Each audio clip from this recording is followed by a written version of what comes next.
Graças a Deus. Para quem está desempregado há muito tempo, né? Nesses tempos de desemprego a gente sabe disso. Quando a gente está muito tempo desempregado, a coisa que a gente mais quer é um trabalho.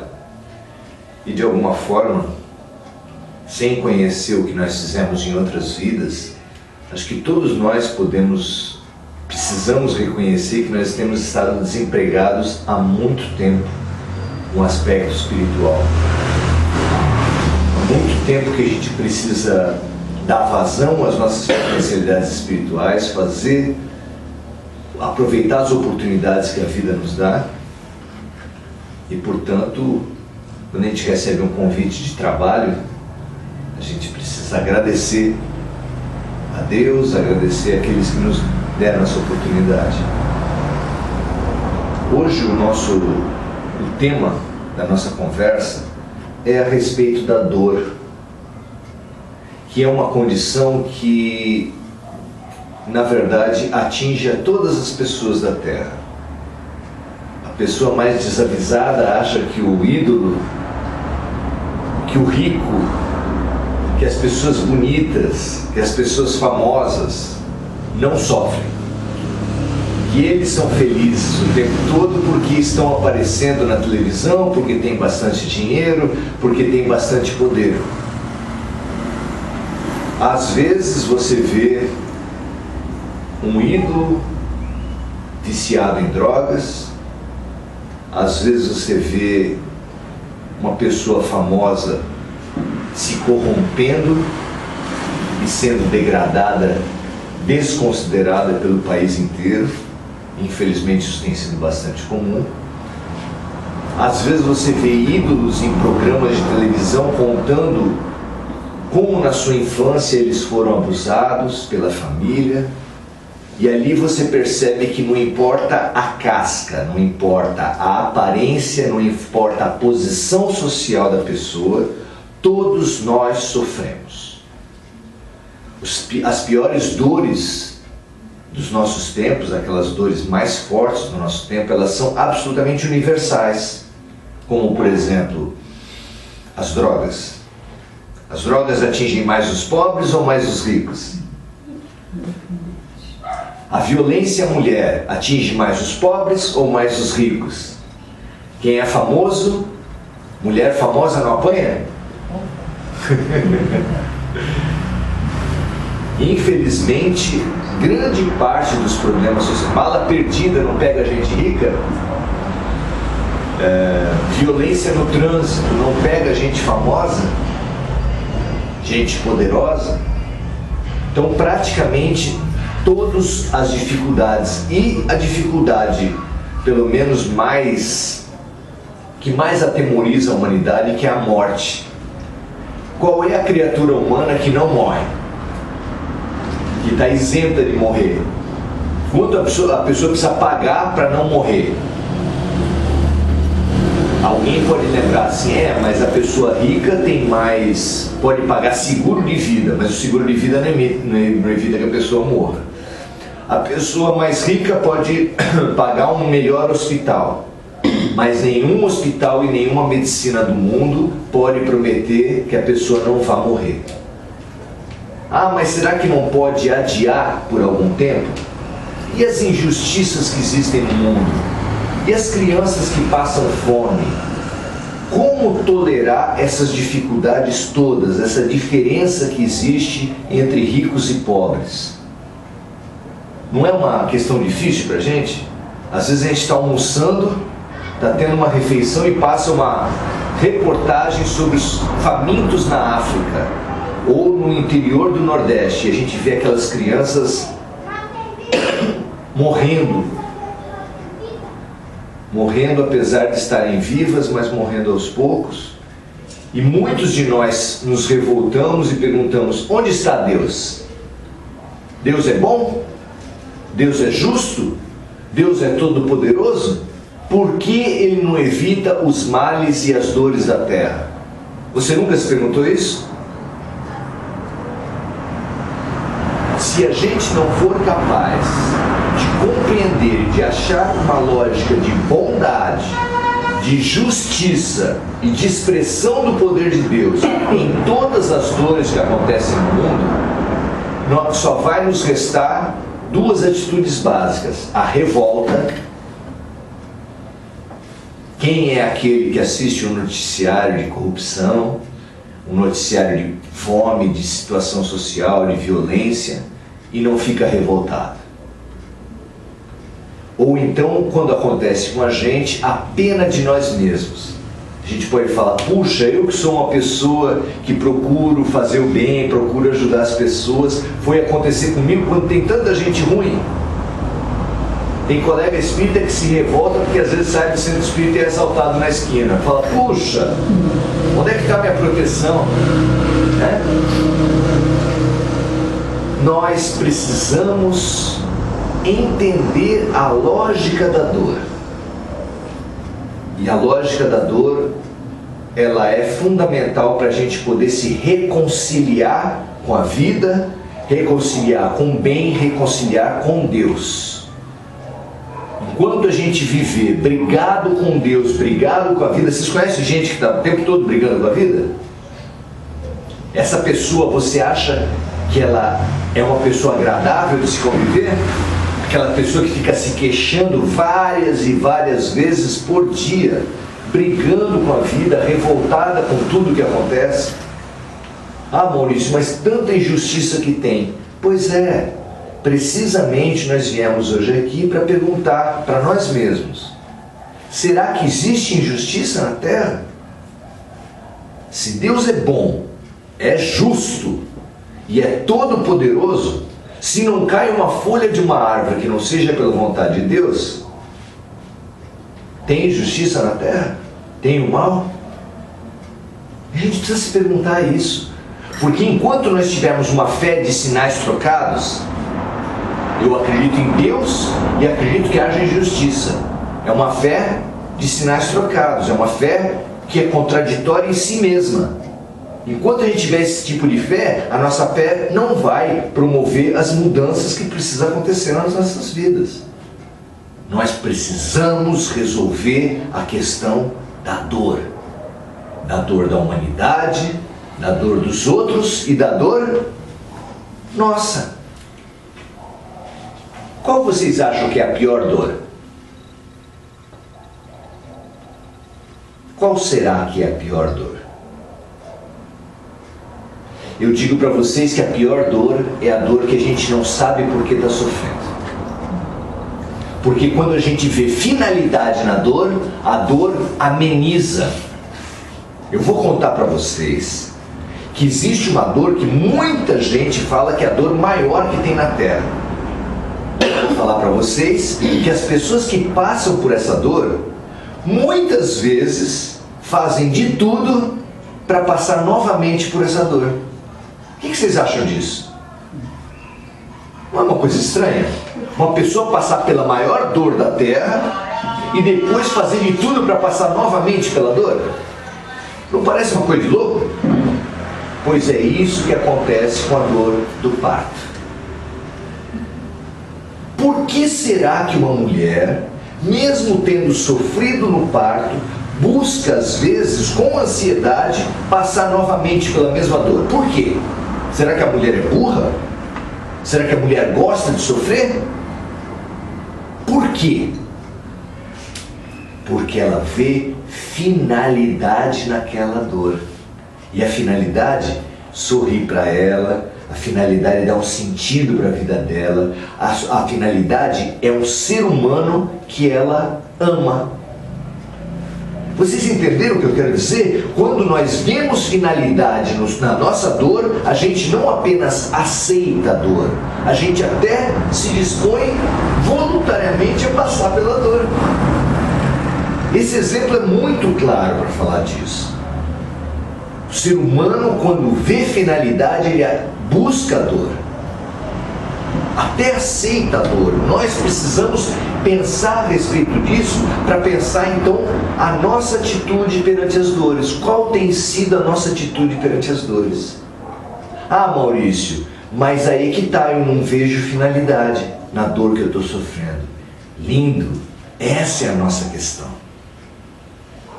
E eu vou perguntar para vocês, qual é o lugar que a gente pode ir, qual é a explicação que a gente pode ter, que nos pode ajudar a explicar a razão das dores. Uma pessoa que tem um filho portador de necessidades especiais, paralisia cerebral, por exemplo. Nos pontos mais graves, a criança nunca vai nem fazer uma bolinha, quanto mais escrever o nome. Alguns não vão conseguir nem falar o nome. Como um pai e uma mãe podem entender e aceitar essa dor? Uma mãe e um pai que perdem o filho, criança ou adolescente ou jovem. Como é que a gente pode aceitar essa dor?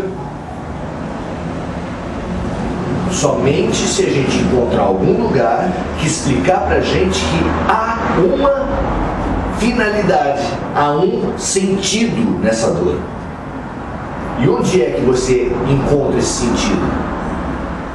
Em alguma religião. Só que você vai em algumas religiões e pergunta para o líder, para a pessoa que está à frente daquela religião: eu passo por uma situação de uma doença de nascença, eu fui negligenciado pela minha mãe, pelos meus pais, eu fui violentado de alguma forma. Por quê? Como o senhor explica isso? E grande parte das vezes você ouve do sacerdote a explicação: isso aconteceu porque Deus quis. Então, se a ciência não pode explicar e a tua última busca foi a religião, porque você acreditava num Deus de amor, num Deus bom, e você vai lá e o próprio sacerdote fala que Deus quis aquela dor, quis que uma criança sofresse, quis que uma criança fosse abusada sexualmente por seus próprios pais, por seus próprios tios, por seus próprios avós, que ele quis que um pai atirasse a criança como aquela do 6º andar, que foi atirada pela janela. Aí o que acontece?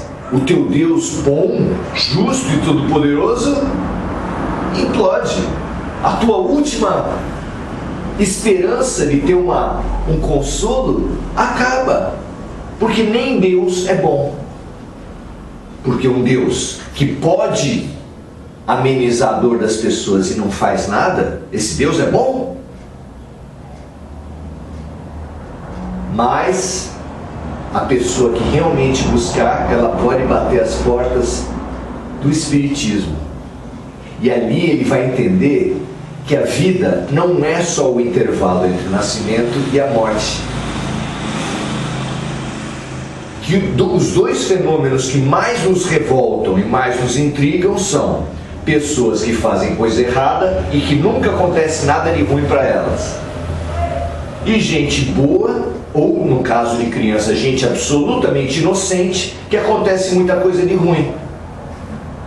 E no Espiritismo você vai entender que como a vida não começa no nascimento nem acaba no túmulo, a criança que vem numa condição especial, numa condição de sofrimento muito grande, é precisamente o mesmo espírito que passou na vida anterior toda fazendo bobagens e que as consequências não o alcançaram.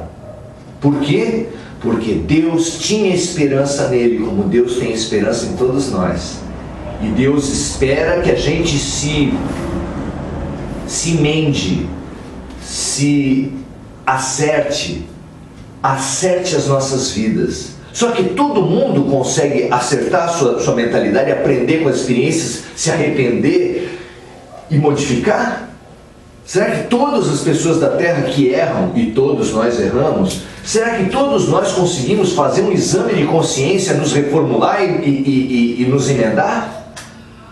Infelizmente, não. E aí quando a pessoa não se arruma, apesar das múltiplas oportunidades que a vida dá, só sobra para Deus o quê? Uma chacoalhada mais forte. Ou no dizer de Jesus, Deus age primeiro pelo amor, e se a pessoa não ouve, acaba vindo a dor. E aí a alma começa a receber uma mensagem. Existe uma justiça nas dores. Existe uma justiça nos chamamentos enfáticos que as criaturas recebem. Mesmo nas piores ou nas mais suaves, não importa. Realmente não cai uma folha de uma árvore que não seja pela vontade de Deus. Ah, mas como isso? Pois é. Depois que a humanidade recebeu o advento da ciência, que explica grande parte das coisas, a gente não aceita mais, já não atende mais a nossa alma alguém explicar assim: ah, tal coisa aconteceu porque Deus quis. Seu filho morreu cedo porque Deus quis. Sua neta nasceu com paralisia cerebral porque Deus quis. Dois irmãos, um nasce deficiente e outro nasce superdotado. Sabe aquelas crianças que conseguem fazer coisa, pintar, fazer música, que a gente não vai fazer nunca, já faz desde cedo? Porque Deus quis? Claro que não. Eram espíritos que já vinham capacitados de outras vidas e que por condições especiais conseguiram ter a memória da capacitação que eles já tinham, coisa que todos nós temos. Todos nós aqui, se a gente fosse esmiuçar, já passamos por situações em que uma explicação de uma coisa nova começa a ser dada e você já pega rapidamente. Por quê? Se você já fez um curso de culinária, se você já fez um curso na escola mesmo, em todas as situações de aprendizado, existem pessoas que pegam mais rápido e pessoas que demoram para pegar. E a gente, na nossa ignorância, fala assim: tem gente inteligente e gente burra. E alguém pode acreditar que Deus criou gente inteligente e gente burra. O que aconteceu? Quebrou a máquina de Deus? Deus estava distraído? Deus não gosta de algumas pessoas? Não vai com a cara? Como é que isso pode acontecer, gente? Isso é uma blasfêmia. A gente acusar Deus de acordar de mau humor e dar paralisia cerebral para um e dar genialidade para outro. É blasfêmia. É uma injustiça. Se mesmo nós, com os nossos filhos, se tiver um bife só, o que você faz? Dá para um e deixa o outro com fome? Alguém faz isso aqui? Se nós que somos pais imperfeitos, que erram tanto, que estão ignorantes em diversos aspectos, a gente jamais faria isso. A gente procura inclusive o corte do bife mais no meio possível para não cometer injustiça. Se nós fazemos isso, como é que Deus pode dar tanta diferença social para uns? Olha só, metade das crianças da humanidade, pouco menos que isso, passa fome. A outra metade, sabe que problema as crianças estão tendo? Obesidade. É Deus que quer isso? Por que isso ocorre? Nós precisamos entender. Por que ocorreu aquela catástrofe com os judeus? Na Segunda Guerra, 6 milhões de assassinatos em pouco mais de 10 anos. Como isso? Como é que aconteceu aquela catástrofe com os negros, que num intervalo um pouco maior, mas foram dizimados pela escravidão? Como é que pode ter sido isso? Como é que aconteceu esse absurdo com os índios, não só brasileiros, como dos Estados Unidos e de vários outros lugares, que foram dizimados, foram destroçados pelo homem branco? Por que isso aconteceu? Nós temos condição de entender os grandes movimentos da Terra e os grandes movimentos da nossa vida. Não especificamente, poucos de nós recebem informações do que aconteceu em outras vidas para se ligar com essa. Mas a gente no Espiritismo pode entender que os fatos se ligam.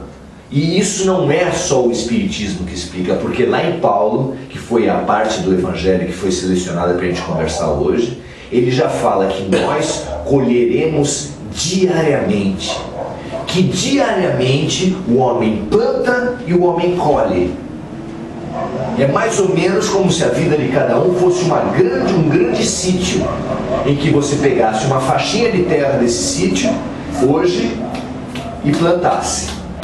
Amanhã, uma outra faixinha de terra e plantasse. Todo dia fazendo isso. Ia chegar um dia que você ia colher. E você ia colher o quê? Se você plantou espinhos, você vai colher o quê? Batatas? Você vai colher frutos? Você vai colher feijão? A gente é livre no plantio, mas só que depois a gente tem que comer do que a gente plantou. Isso é maldade de Deus? Isso é punição de Deus? Isso é lei de ação e reação. A ciência, a física, ensina pra gente lá na 6ª série, lá na 7ª série, que a cada ação corresponde uma reação de igual intensidade e sentido contrário. Se eu empurro esse pedestal para lá, a tendência dele é reagir sobre o meu empurrão. Ele voltou com a mesma intensidade que eu empurrei. Isso é uma lei da natureza, é uma lei física. Então, a pessoa que cometeu violências sobre muita gente, ela tende a receber a reação disso. Mas não é punição de Deus. Porque quando a gente vem de outras religiões e vem para o Espiritismo, acha que está vendo a explicação de Deus punindo. Só que não é. De volta a falar, os próprios pais e mães da terra, quando seus filhos erram muito, eles gostam, mesmo as mães e os pais conscientes, que levam seus filhos criminosos até uma delegacia, se você falar com elas, a senhora gostaria que seu filho vá para uma penitenciária, sabendo como são as penitenciárias, o que você acha que elas vão responder? Claro que não. A senhora quer que seu filho seja corrigido? Claro que sim. Mas numa penitenciária ninguém é corrigido. Ninguém, todos nós sabemos disso, é um absurdo. Aliás, é o dinheiro público mais mal gasto. Parece que custa R$5.000 cada presa por mês numa cadeia. R$5.000 para melhorar? Para piorar, porque a pessoa volta muito mais agressiva, muito mais violenta, muito mais destruidora. Se consegue se converter porque ele e os seus anjos da guarda conseguiram fazer uma ação dentro de um ambiente terrível, ele conseguiu encontrar o lugar dele, mas não foi porque o sistema melhorou, foi porque ele e Deus, né? Inclusive o Espiritismo é devedor nessa área, porque nós precisamos atuar mais nos presídios. Existem várias outras religiões que atuam sistematicamente nos presídios. E o Espiritismo está em falta com esse tipo de caridade. Lembremos que Chico, todo dia das mães, ia até a cadeia de Uberaba e fazia uma presença, apertava a mão, atendia todas as pessoas ali. Porque ele tinha certeza que nesse dia era o dia em que os presos estavam mais mexidos nos seus corações, mais disponíveis emocionalmente. Era quando o terreno está pronto. Não sei se vocês já foram de lavoura, mas depois de um tempo de seca, no tempo de seca não adianta plantar. Agora, bateu uma chuvinha, qual é a primeira coisa que faz o lavrador? Pega o seu saco de semente e vai plantar, porque é o momento que a terra está pronta. E era isso que Chico sabia. Então, se nós entendemos com Paulo, entendemos com Jesus e agora com o Espiritismo, que nos dá a base concreta para entender o que Jesus falava quando Paulo falava que o plantio é livre, mas a colheita é obrigatória, que todos os dias nós estamos plantando, mas todos os dias nós iremos colher. Quando você entende isso, o Espiritismo nos dá base para entender isso, que uma mãe hoje, que algumas mães, não dá para ser automático, mas algumas mães que atualmente estão tendo problemas de infertilidade, é porque em outras vidas abortaram, desvalorizaram a maternidade e nessa vida vieram sem possibilidade de ser mães biologicamente. Por quê? Porque às vezes precisa ser retirada uma condição para a gente valorizar. Às vezes isso acontece com os nossos pais. A gente não dava muito valor. Depois que eles morrem, a gente passa a dar valor para os nossos pais. Infelizmente o ser humano é assim. Então, Já disse Jesus também, se o teu olho, o teu braço é motivo de escândalo, é preferível que na volta à terra a gente volte sem o olho e sem o braço, do que a gente repetir o nosso erro, do que a gente continuar fazendo as coisas. Então, todas as dores vão ter lógicas, e as lógicas sempre, a lógica de Deus é sempre a lógica pedagógica, a lógica de nos despertar, de nos chamar à vida, e às vezes de cercear os nossos meios de errar. Famosa é a passagem que Chico Xavier atendeu uma mãe de uma criança sem as pernas, com as pernas amputadas, uma criança pequena com as pernas amputadas. E Chico foi olhando aquela mãe, aquela condição, e aquilo foi mexendo. Vocês sabem que Chico tinha aquela fila enorme, toda quarta-feira atendia mais de 5 quadras de gente em fila. E ele dava uma olhada na fila para ver se tinha muita gente ainda, para controlar o movimento, e olhava aquela senhora, um bebezinho praticamente, 2 anos de idade, 3 anos de idade, sem as 2 pernas. E aquilo foi mexendo com ele. Quando chegou a vez da mãe, a mãe falou para ele: seu Chico, me ajuda, porque eu tive que amputar a perna dessa criança, uma doença rara que ele tem, e o médico me falou que eu vou ter que amputar os bracinhos também. Aí Chico, que já estava mexido, complicou mais ainda, e ele deu uma saída, só um momentinho. Ele ficou tão complicado que ele ia ficar ruim chorar na frente da moça, né? E aí saiu, e aparece Emmanuel para ele. O que aconteceu, Chico? Não, eu sei da situação da moça, eu quero saber o que aconteceu. Não, mas é que a situação dela, eu sei, eu quero saber por que você está chorando. Porque aquela criança, coitada, ela não tem coitado. Ninguém é coitado, Chico, você sabe disso. Trata-se de uma alma que já se suicidou por mais de 10 vidas consecutivamente, e que com isso foi danificando o seu corpo espiritual e prejudicando o seu porvir. Ele precisava vir e ter uma quantidade de vida um pouco maior, para que o corpo fosse absorvendo as sujeiras e os venenos que ele foi depositando nas múltiplas vidas. E ele pediu, esse espírito pediu ao reencarnar: se eu, em criança, voltasse novamente o desejo de me matar, através das pernas, me jogando em precipícios, me atirando embaixo de carros, que eu perdesse as pernas. Que se mesmo assim eu continuasse querendo pegar facas, fazendo coisas, pegar venenos e material de limpeza, ingerir, porque ele tinha uma compulsão pelo suicídio, é um comportamento que já estava enraizado, 10 vidas sucessivas, que me tirassem os braços. E assim foi feito. Porque aquela criança a mãe não conseguia atravessar uma rua em pequena, com 1 ano de idade. A criança já fazia movimentos de ir para cima dos carros. E já tinha movimentos de se atirar de regiões altas. E ali foi o único meio que foi encontrado daquela criança passar mais tempo na carne, porque passar na carne é muito bom para reconstituição do nosso corpo espiritual, que foi, imagina no caso dele, quantas violências o corpo espiritual dele sofreu com 10 suicídios sucessivos. Você acha que quem toma veneno só danifica o corpo? Você acha que quem dá um tiro na cabeça só danifica o corpo? É claro que não. Ele foi danificando tudo, e ele precisava dessa carne para ir tirando um pouco dos venenos dele. E para ele viver só tinha um jeito: não ter meios de se matar. E Chico nem soube o que aconteceu mais na adolescência dele, porque às vezes uma pessoa sem meios nenhum consegue achar um jeito, mas pelo menos a vida conseguiu que na infância dele ele conseguisse não se matar. O Espiritismo é muito bonito, porque ele ajuda a gente a entender que as coisas mais absurdas têm uma razão de ser.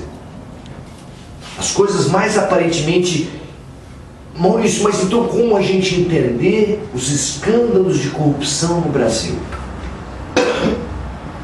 Se os Espíritos falam para a gente assim, o Brasil está destinado, nesse terceiro milênio, a cumprir a função de bastião, de referência moral para a humanidade. Quem tiver dúvidas, leia Brasil, coração do mundo, pátria do Evangelho. Um país que cumpre a função de ser pátria do Evangelho é a referência moral da humanidade na Terra. Como é que nós podemos ser a referência moral? Com corrupções todos os dias. Como é que vocês acham isso? Dá para entender? Pois eu digo para vocês que se vocês estiverem limpando a casa de vocês, se eu visitar vocês num dia de faxina, eu vou encontrar o quê? Uma casa organizada? Eu vou encontrar uma casa limpa, organizada, com tudo no lugar, cheirosinha? No dia da faxina? No dia da faxina eu vou encontrar uma bagunça na casa de vocês, muita sujeira, muita desorganização. Deu para entender? O Brasil está em plena faxina, porque nós limpamos as nossas casas quando a gente vai receber gente de fora. Ou vocês não fazem isso?